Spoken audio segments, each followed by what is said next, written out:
So I'm going to start off with a little hidden gem that I found. This website called Herd 360 is a phenomenal place to get all this gear. They've even got trail cameras. I believe they've got batteries you can buy. They've got all these cords for different cameras. I think they even have pre-built boxes for you ready to go. But I'm not sponsored. They didn't ask me to do this. It's just on my own. I really like their products. I even had a small issue with an accidental shipping incident, which happens everywhere, and they did not ask any questions. They asked me what I needed, and they sent it out without me even sending the other stuff back. So hats off to Herd 360. If you're looking to build something like this, this is pretty much the only way to go.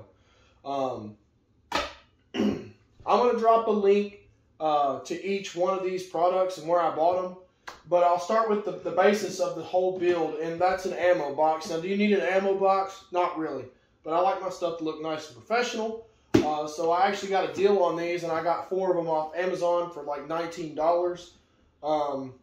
It might have been a deal at the time. I'm not sure. But you can only find these $5 to $7 a piece, and they're nice, and they're waterproof. They lock up. Got a place to put a lock on them right here. And then on Amazon, I went back and forth on the battery. So I thought about cutting corners and going to a 5 amp hour battery, but I actually stuck with the 12 volt 7 amp hour battery from Expert Power. I bought 4 of them, and I can't remember the exact price of what I paid for them, but I do know this, is that one of these batteries is about half the cost of a package of lithium batteries now. It's rechargeable.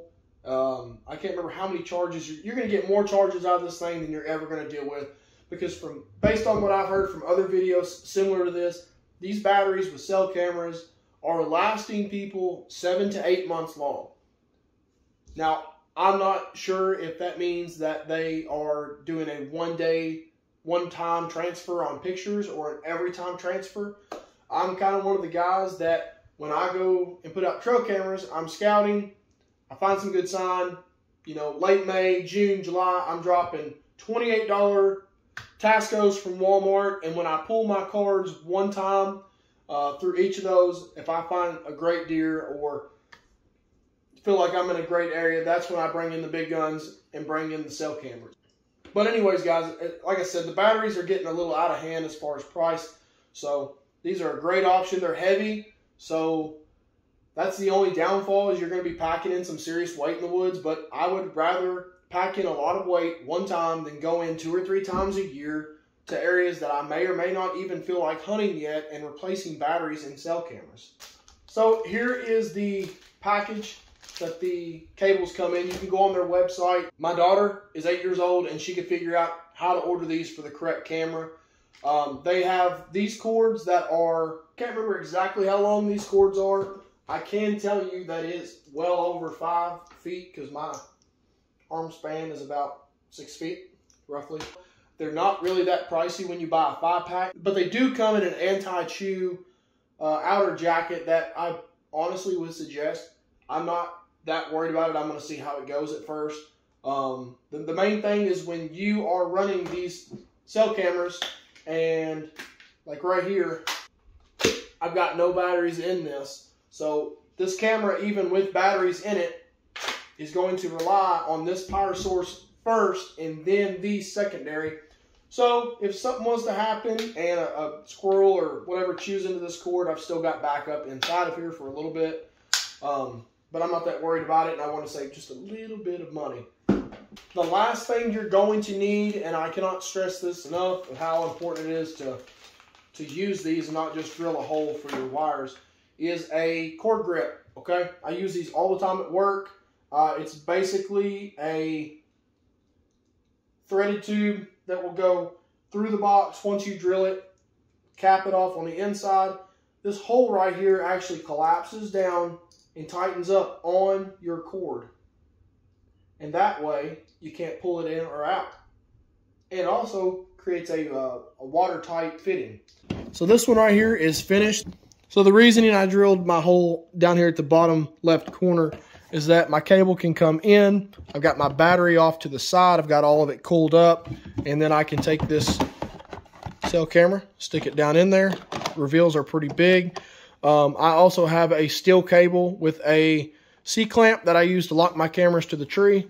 And this whole thing fits inside this box and is ready to rock. But I'm going to show you how I put this together on this other one and build one more box.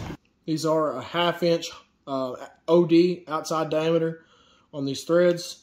So you grab you preferably a 1/4 inch bit at first.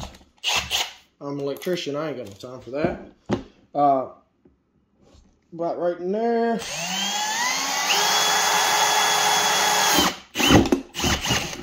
Alright, stick it in there, put your cap on. Now so far, the only issue that I've found by doing this is that the cord grips that I bought are too small for the plastic condoms, I guess you could call them, to go through there. So what I have to do is I'll cut off this plastic on both of these, stick them through there. The only reason that this is even on these wires is to keep it weatherproof and from corroding. That's what the box is for. It's kind of silly of me to say that the little condom pieces are only for keeping it weatherproof. They're actually for keeping it from shorting out. But when you work with 480 plus volts every day, you don't really consider 12 volts to be an issue. But kind of push them through there one at a time, space them out, and you just pull your cord in there. Once you get it to the desired length that you want on the inside, which is normally about 1 foot, you just tighten it down. You can see how the cord grip, I'll loosen it up. It takes a lot of strain to pull that out. Take your battery. Over to the side. And hook it up, which I'm not going to do. Alright guys, so I'm out here in the backyard the next day that I've recorded most of this video. Here is my box, completely full with everything I'll have in it. I've got my camo. I've got my lock mechanism, which isn't really 100% theft proof, but it's better than nothing. Pull my camera out, or my antenna first. Camera. I'll loosen my cord. Pull this slack out. Alright, close my box up. And just for the hell of it, I'm going to set it something like that right there. I'm obviously in the backyard here by the neighbor's house. There's my fence. We're going to set this camera up. So the netting doesn't do a ton. Obviously I try to camouflage it the best I can with what I have around me, but obviously that's better than just a regular black box sitting there. Hey guys, here it is. Camera is locked on the tree. Forgive the strap. I normally use tie wire, or my other straps are in the house to keep them from dry rotting. But I got my cord pushed in as far as it can go, just enough to come up the tree. A little drip loop right here. These cords from Herd 360 push in really tight. There's no batteries in this at all, and this thing is completely running off of just the other power source. I think I went too far on the setting. There we go.